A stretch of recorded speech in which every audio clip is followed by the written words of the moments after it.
করতেছে যে আমি পবিত্র মাহে রমজানে শেষ 10টি তোমরা ইতিকাফ থাকো। ইতিকাফ পবিত্র মাহে রমজানে শেষ 10 দিকে তোমরা ইতিকাফ থাকো, আর শেষ 10 দিকে তোমরা সে বিজয় রাত্রিগুলোতে আল্লাহর ইবাদত করো, আল্লাহ রাতগুলোতে তালাশ করো, খুঁজে তোমরা ইবাদত করতে করো। হে মুসলমান, তারপরে শেষ আল্লাহর বাণী, আল্লাহ রাসূল বলতেছে যে এই পবিত্র মাহে রমজানের মাস পেলে তোমাদের নিয়ে জিকির, আজকার, কোরআন তেলাওয়াত, তাসবিহ, তাহলিল যাহা কিছু আছে নিজের মাগফিরাতের জন্য আল্লাহর কাছে কান্নাকাটি ইত্যাদি ইত্যাদি তুমি করো। আল্লাহ রাব্বুল ইজ্জাত বলছে আমি আল্লাহ এতটাই দয়ালু যে কোনো বান্দা বান্দি যদি আল্লাহ শুধু খালি কান্নাকাটি করে ভুলকে প্রার্থনা করে আল্লাহর কাছে কান্নাকাটি করে বলে আমি আল্লাহর কতগুলি তাকে আমি ক্ষমা করে দেয়, মাফ করে দেয়। তো বান্দা সেই দিনগুলোকে খুঁজবে, সে দিনগুলোকে, সে রাতগুলোকে তালাশ করবে, তারপরে না আল্লাহ রাব্বুল ইজ্জাত আমার আপনার জন্য আল্লাহ সুপারিশ করবে। হে বেরাদার, আল্লাহ রাব্বুল ইজ্জাত খালিক কায়নাত জাল্লে জালালুহু আম্মা আলালুহু যাতে বান্দা বান্দি কষ্ট না হয়, আল্লাহ সর্বদাই বান্দাদের জন্য সহজ চেয়েছে, সহজ দায়িত্ব করছেন ইউরিদুল্লাহ বিকুমুল ইসরা ওয়ালা ইউরিদু বিকুমুল উসরা। আমি আল্লাহ তোমাদের জন্য সহজ চেয়েছি, আমি আল্লাহ কঠিন চাই। বেরাদার বিল্লাহ ইসলামিয়া, আমরা সেই দিন সেই রাত গুলোকে যদি আমরা আল্লাহর ইবাদত করে উপাসনা করে যদি আমরা এই পবিত্র মাহে রমজানের মাসটিতে আমরা ইবাদত করে যদি না কাটাতে পারি, তো আমাদের মতো দুর্ভাগ্য মুসলমান আর কেউ নেই। কেন জানে? পবিত্র মাহে রমজান মাস পাওয়ার জন্য সাহাবীরা আল্লাহর কাছে দোয়া করতেন, হে আল্লাহ, হে মাবুদ, আপনি শুধু আমাকে পবিত্র মাহে রমজানের মাস পর্যন্ত আপনি হায়াতে বরকত দিন, দোয়া করতেন। কিন্তু আমরা এমন ভাবে বিহেভ করছি, এমন ভাবে আমরা চলাফেরা করছি, নিজেকে মনে করে নিয়েছি আমরা 100 বছর আমরা বাঁচবো, 70 বছর বাঁচবো, 90 বছর বাঁচবো। এই বিহেভ আমাদের মধ্যে তৈরি হয়ে গেছে, যার জন্য আমাদের থেকে দিন আস্তে আস্তে কিন্তু সরে যাচ্ছে, পিছিয়ে যাচ্ছে। হে মুসলমান, আল্লাহ রাব্বুল ইজ্জাত আমাদেরকে এই পবিত্র মাহে রমজান মাসে সম্মান করতে বলেছে। সম্মান, আমরা সম্মান কি জিনিস আমরা সেটাই বুঝতে পারি না, জানতে পারি না। লজ্জার সামিনের নাম।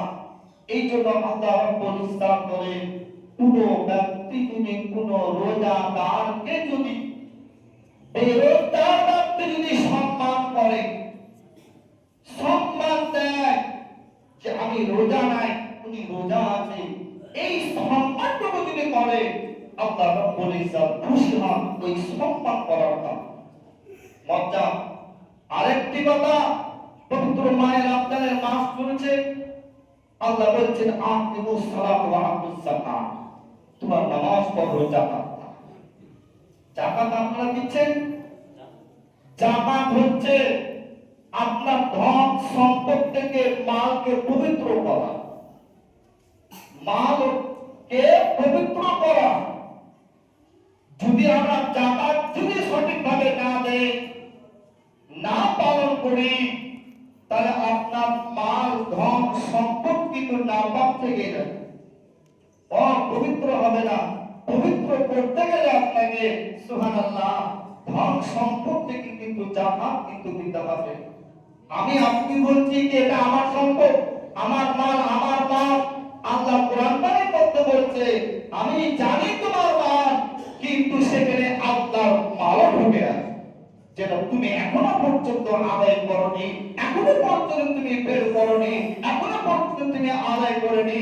সেই মাল তুমি যত তাড়াতাড়ি পারবে আদায় করে নিজেকে পবিত্র করে নাও। মুসলমান, তো আমরা সম্পদের প্রতি এত মায়া, ধন সম্পদের প্রতি এত মহব্বত, এত ভালোবাসা, হে বেরাদার, যে সেই মহব্বত সম্পর্কে আপনি সঙ্গে করে কিন্তু নিয়ে যাবেন। আপনার সর্বদাই কিন্তু বিপদ উদ্ধার করে দিবে টাকা, কিন্তু আপনি মরে গেলে সেই টাকা আপনাকে হায়াত দিয়ে দিবে না, পুনরায় আপনি জীবন ফিরে পেয়ে যাবে না, আপনি আবার সুস্থতা হয়ে চলাফেরা করতে পারবেন না। কিন্তু হ্যাঁ, আপনি যদি সেই টাকা থেকে মাল আদায় করে থাকে, বের করে যদি থাকে, আপনার টাকা যদি ছেড়ে পেয়ে যদি লুটে যদি নেয়, ভাগ বন্টন করে যদি নেয়, আর আপনি বছরের পর যদি আদায় করে রেখেছে, এই যে আপনি আল্লাহ সন্তুষ্টর জন্য, আল্লাহকে রাজি করার জন্য আপনি যে পালন করেছেন, এতে আল্লাহ খুশি হয়ে আল্লাহ আপনাকে জান্নাতের কুঞ্চি ধরিয়ে দিবে। বলুন সুবহান। কিন্তু আমরা মানুষ, সুবহান, কখন আমরা বুঝবো, কখন আমরা ভাববো যে আমরা সঠিক সময়ে যদি ধন সম্পদ থেকে যদি জাকাত না বের করি, তাহলে আমাদের সেই মাল না পাওয়া হয়ে থাকে, না পাওয়া হয়ে থাকে। বেরাদার, যেন আমাদের শরীরে পুরো কিছু যদি শরীরে যদি লেগে যদি যায়, গোসল করাটা হচ্ছে যা ফরজ, না ফরজ আদায় না করলে আপনার নামাজ, ইবাদত, কুরআন তেলাওয়াত কিছু আদায় হবে না।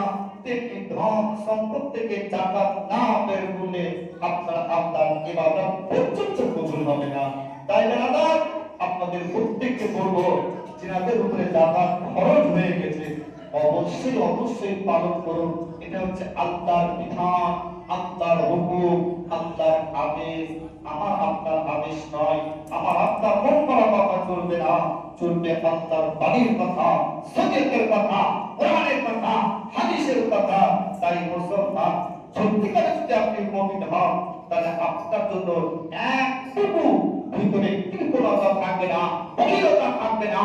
কারণ হচ্ছে আপনি হচ্ছেন মুমিন, আপনি হচ্ছেন নবীর উম্মত, আপনি হচ্ছেন আল্লাহর শ্রেষ্ঠ উম্মতের বান্দা। আপনার দ্বারাই জাকাতের মাল রাখাটাই হচ্ছে গুনাহগার। আমাদের বাবা